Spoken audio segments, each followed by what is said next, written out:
जब उनको यहाँ पर प्रतापगढ़ में जिम्मेदारी दी गई तो उनको घर घर जाकर के लोगों को बुलाना पड़ता था, घर घर जाकर के लोगों को बुलाना पड़ता था।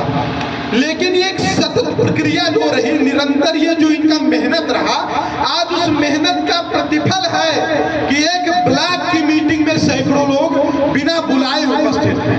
ये उनके संघर्ष, उनके मेहनत का ही परिणाम है। कोई भी काम देखिए, सवर्ण समाज की जो भी समस्याएं हैं ये 7 दिन की नहीं है। मुगल काल रहा, अंग्रेजों का काल रहा, सबहुड़ियों का काल रहा, बड़ी लंबी प्रक्रिया रही है। तो इन समस्याओं को खत्म होने में भी 7 दिन मात्र नहीं लगेंगे, एक लंबी प्रक्रिया है। अगर हम लगातार मजबूती से संगठित होकर के लड़ेंगे तो आने वाले समय में सौर समाज की सारी समस्याएं खत्म होंगी और सौर समाज ताकतवर समाज के रूप में स्थापित होगा। हमें अपने पुराने वैभव को पुनः स्थापित करना है। सौरणों का जो वैभव रहा है, सौरणों का जो स्वर्णिम इतिहास रहा है, हमें उन चीजों को पुनः स्थापित करना है। और एक बात मैं बहुत क्लियर बताना चाहता हूं आप लोगों को, सवर्ण समाज ताकतवर इसलिए नहीं बन रहा है कि ये किसी जाति और मजहब के ऊपर अत्याचार करेगा। सवर्ण समाज ताकतवर इसलिए नहीं बन रहा है कि ये किसी जाति और मजहब के ऊपर अत्याचार करेगा। सवर्ण समाज ताकतवर इसलिए बन रहा है कि जब कोई इसके ऊपर अत्याचार करने का प्रयास करे तो ये अपने भुजदंडों की ताकत के बदौलत अपना बचाव कर सके, हम किसी जाति, मजहब, धर्म के खिलाफ नहीं हैं, हम सिर्फ उसके खिलाफ हैं जो हमारे खिलाफ है।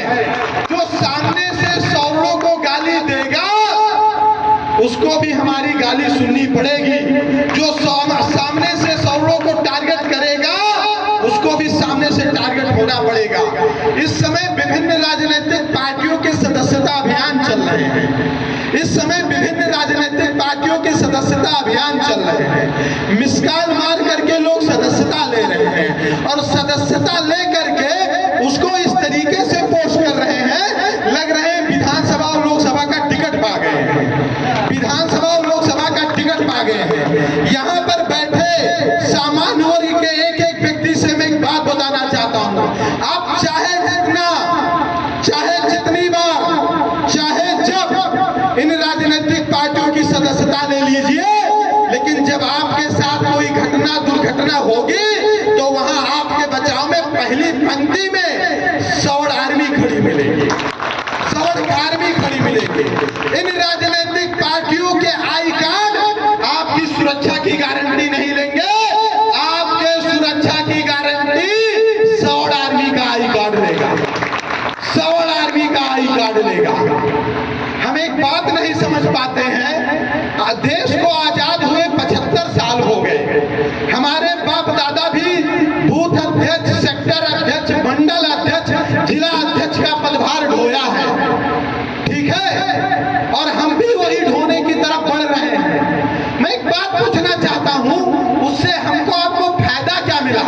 जब 69,000 शिक्षक भर्ती पर हाई कोर्ट का फैसला आता है तो जिस सुर में उस फैसले का स्वागत ओबीसी समाज, एससी समाज के सत्ता विपक्ष के नेता करते हैं, उसी सुर में उस फैसले का स्वागत सत्ता पक्ष के भी ओबीसी और एससी समाज के नेता करते हैं। तो क्या सामान्य वर्ग का कोई मतलब नहीं है? इनके त्याग, बलिदान और योगदान का कोई मतलब नहीं है? ये सिर्फ झंडा डंडा ढोने के लिए है, ये सिर्फ जिंदाबाद मुर्दाबाद कहने के लिए है?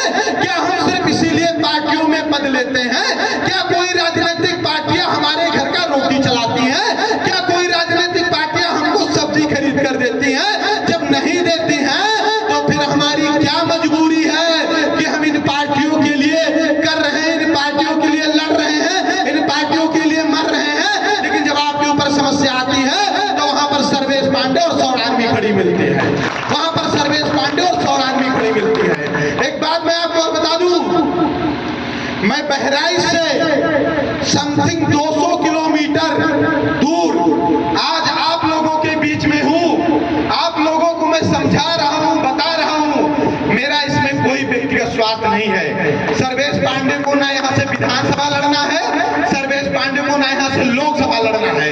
सर्वेश पांडे आपको इसलिए जागरूक कर रहे हैं कि प्रतापगढ़ में आपके बहन की चोटी पकड़कर कोई अधर्मी खींचे तो आप लोग वहां पर खड़े हो सके, इसलिए आपको संगठित कर रहे हैं। जब प्रतापगढ़ की धरती पर आपके समाज के निर्दोष लोगों के घर पर एक जाहिलों की भीड़ पथराव कर दे तो उनके बचाव में आप लोग खड़े रहे, इसलिए सर्वेश पांडे आपको यहाँ पर जोड़ने और जगाने के लिए आए हैं। तो क्या आप लोग संगठित होंगे कि नहीं होंगे? संगठित होंगे कि नहीं होंगे? संगठित होंगे कि नहीं होंगे? एक बात मैं आपको और बता दूं, आज हम पूरी ताकत के साथ लगे हैं समाज को एक सही दिशा और दशा देने में। मैं अपने कर्तव्य का पालन कर रहा हूं, आपको भी अपने कर्तव्य का पालन करना पड़ेगा। मैं एक बात बताऊं, भी जो 69,000 शिक्षक भर्ती पर हाई कोर्ट का फैसला आया, उस फैसले के बाद हजारों शिक्षकों ने हमको फोन किया और कहा सर्वेश भैया सामान्य वर्ग की तरफ से कोई बोलने वाला नहीं है। सामान्य वर्ग के जो नेता चुनाव के समय में विप्र शिरोमणि और क्षत्रिय शिरोमणि बनकर वोट मांगने आते हैं, आज उनके मुंह पर भी ताला जड़ दिया गया है। तो कृपया हमारी बातों को उठाइए, कृपया हमारी बातों को उठाइए। कोई हमारे जात का टाइटल लगा करके हमारे जात का नेता नहीं